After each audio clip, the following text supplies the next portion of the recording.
Thank you. Thank you. Well, it's an honor to be with you today.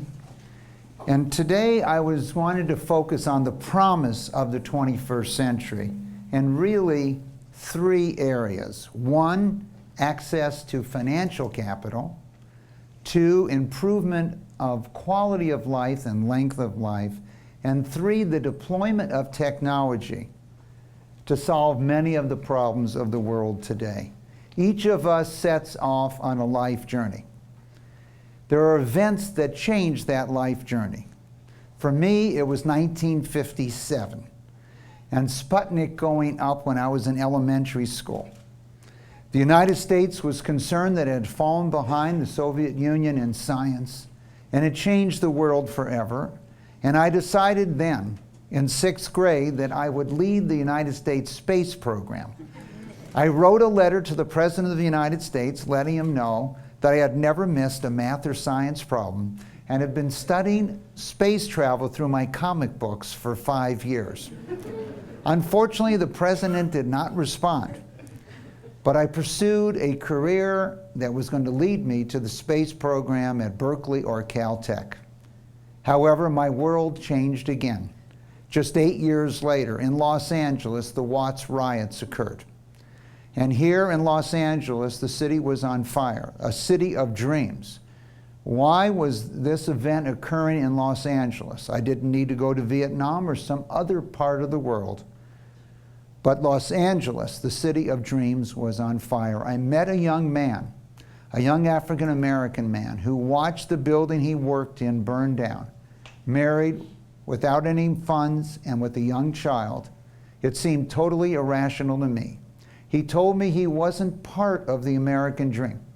My view was the American dream was an opportunity to succeed based on your ability, not your race, not your religion, not where you went to school, not who your parents were. And he told me that he would not have an access to capital in his lifetime, nor did his father. And so for me, in the middle of the civil rights movement, my life changed again, and I decided to switch to finance and figure out why we weren't providing capital. I scribbled down this formula in 1965 at the University of California at Berkeley. Basically, prosperity, job creation, opportunity needs access to financial capital to serve as a multiplier on the largest asset, human capital, the second largest asset, social capital, things like Milken Community High School, and lastly, real assets, plant and equipment. That road led me to eventually found areas in business and Wall Street. And what we saw occur over the next 30 years was 62 million jobs created in America in small and medium companies, whereas the large companies created -4 million jobs once these markets were open to people with ability to pursue their dreams and change the world. Today, the banks in the United States own less than 20% of all bank loans, as thousands of different individuals make the decision as to what companies or individuals they are going to finance. Human capital, the world's largest asset class. Maybe the easiest way to see that is to see what's happened in the last 100 years. At the start of the 20th century, the technology that changed the world was the automobile, but 60% of what went into the automobile was raw materials. Today, at the end of the century, the microchip has changed the world. Only 2% of what you pay when you buy a microchip goes for raw materials and energy. It goes for the creativity and the ability of the people. There are 3 ways to increase human capital: education, lifelong learning. Increase the length and quality of life, and healthcare is the second. And the third is immigration. Have individuals come to your city, to your town, to your state, or your country. But for the world as a whole, there are really only 2. Education and knowledge, and second, improve the length and the quality of your health and your life. So let's take a look at what might be the greatest achievement in the history of the world. There's been many achievements as you look back at history, whether it was the invention of the wheel, or whether it was writing, etc. But for me, it's very clear the greatest achievement is the extension of life expectancy. In 1900 in America, life expectancy was 50 years of age. However, 1 in every 5 Americans lost their life before the age of 5. Today, before 20% of Americans pass away, you reach the age of 62 or 63.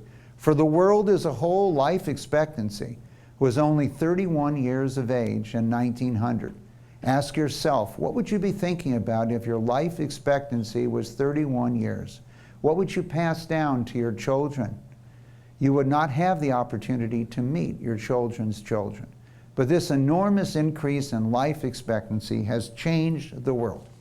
And as we look at other areas, we say, how did this occur? Well, through science and bioscience, we've eliminated measles pretty much in the world. Smallpox is a cause of death and suffering. And so when we think about these things, for me, it was polio when I was going to school. Could we solve this problem? For later generations, it turned to AIDS. And in the 1980s, I met a young woman, Elizabeth Glazer, who founded the Pediatric AIDS Foundation. She had contacted HIV through a blood transfusion and unfortunately passed it on to her 2 children, Ariel and her son. And in the creation of the Pediatric AIDS Foundation, how can we prevent the movement of HIV and AIDS to their children so the children will not be burdened with this disease? By 1987, the leading talk show host in America, Oprah Winfrey, went on television and told America that based on results and analysis that's been provided to her, 1 in 5 Americans were going to die in the next 3 years from AIDS. Imagine how the country reacted. You wouldn't want your children, you wouldn't want to associate with a person that had HIV of AIDS if 1 in 5 Americans is going to lose their life in just the next 3 years. Shocking, but greatly underestimating the power of our creativity and ability in bioscience. 1991. Many of us remember vividly today Magic Johnson going on television, the leading basketball player in the world, and telling the world that he was going to retire from the NBA because he was diagnosed with HIV. Here is a short video to remind you of that day. The HIV virus that I have attained, I will have to retire from the Lakers today. The day that I heard about Magic, it just sort of changed my love for basketball. It shook me up. You know, you get that feeling, probably the same type of feeling I had when my father died. Caused me to, you can almost hear both of us with some tears in our eyes. And I'm choked up because he did call me. And when something happens,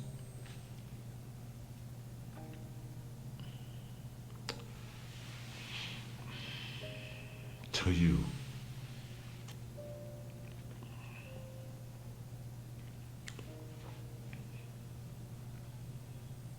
and then you find out who really your friends are and people who really care about you. 1987, Oprah Winfrey says 1 in 5 Americans are going to die. Magic Johnson goes on to announce to the world that he has HIV, and most of the people think he's going to pass away. 2012, Magic Johnson is with us at the celebration of science at the National Institutes of Health to reaffirm the United States' commitment to investment in the bioscience. 2013, a smiling, happy, lively, and very successful Magic Johnson, 22 years later, is with us at the Milken Institute Global Conference in Los Angeles. That is the promise of bioscience and the promise of the 21st century. And at the celebration of science at the National Institutes of Health was the Berlin patient, the first person, Timothy Brown, to ever have AIDS eliminated from his body. Growth, economy, opportunity. 50% of all the economic growth in the world in the last 2 centuries can be traced to advances in the biosciences. If we think about it today, Asia, Southeast Asia, the #1 growth area of the world, life expectancy has increased by more than 70% just in the last 2 generations. If we look at the world today, we see that 35 million people are living fairly normal lives who are diagnosed with HIV, 2/3 of them in sub-Saharan Africa. Understanding that, and that advances in bioscience are the #1 driver of economic growth, it is not that hard to understand that the countries with the leading growth rates, economic growth rates in this century, 7 of the 10 of them are in sub-Saharan Africa.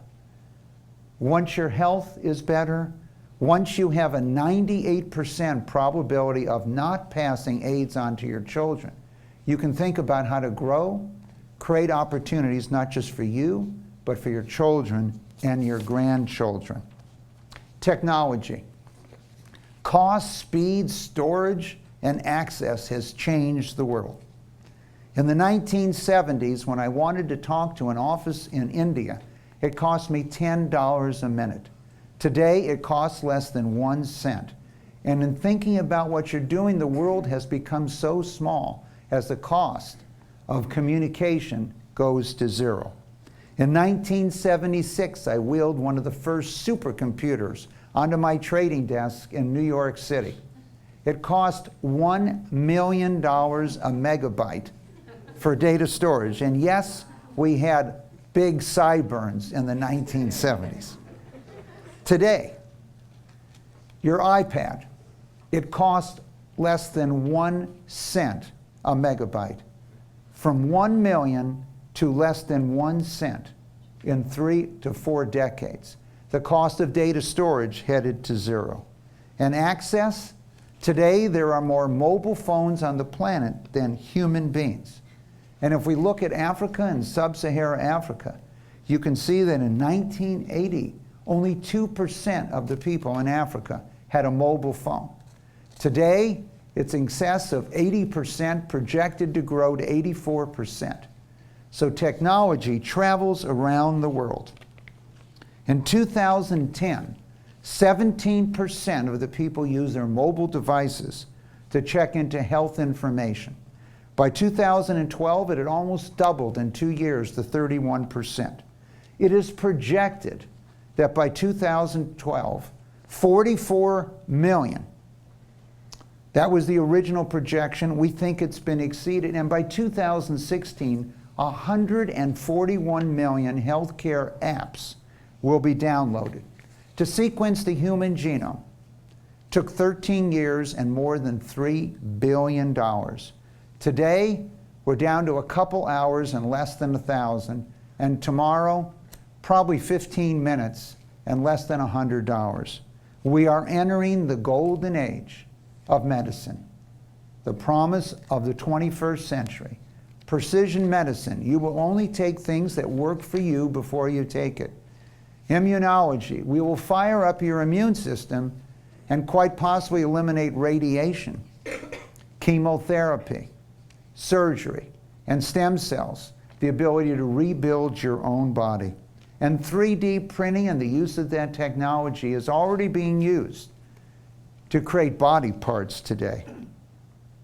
Things that will change the world will be the deployment of this technology through crowdsourcing. Individuals do not have to work for you. You don't even have to know who they are to solve the world's problems. Let's look at a world problem. The Deep Horizon oil spill a couple years ago in the Gulf of Mexico. 53 gallons a day of oil were spilling out into the Gulf. The U.S. Department of Energy, led by the Secretary of Energy, Nobel Prize winner Stephen Chu, the largest companies in the world, the energy companies who spend more than $200 billion a year, on research and development and capital expenditures were all combined worldwide to try to stop this oil spill. It took 5 months with enormous damage. Crowdsourcing. A prize of $1.4 million was put up to see, do you have a better idea? Can you find a better way or suggested to clean up oil spills than the largest, most profitable companies in the world or the United States government and the Department of Energy? 10 teams of the hundreds of teams exceeded that effort. There were 5 from the US, a couple from Norway, a couple from Finland, 1 from Netherlands. And who headed one of those teams that did a better job than all the oil companies in the world, our government, and the Department of Energy? His name was Fred. Fred headed one of those teams. Now, was Fred into deep sea drilling, energy? No. Fred ran a tattoo parlor and still does in Las Vegas. He mastered the ability of getting tattoos off your body, getting that ink out of your body, and using those techniques combined with others, discovered and outlined a better way to clean up oil spills than anyone else. The students of Milken High and every individual in the world have a chance to change the world. As Margaret Mead pointed out, never doubt that a small group of thoughtful, committed people, citizens, can change the world. Indeed, that is the only thing that does. And so one of the great promises of the 21st century is the elimination of cancer and other life-threatening diseases to the history books through the deployment of access to capital, technology, and crowdsourcing. Thank you.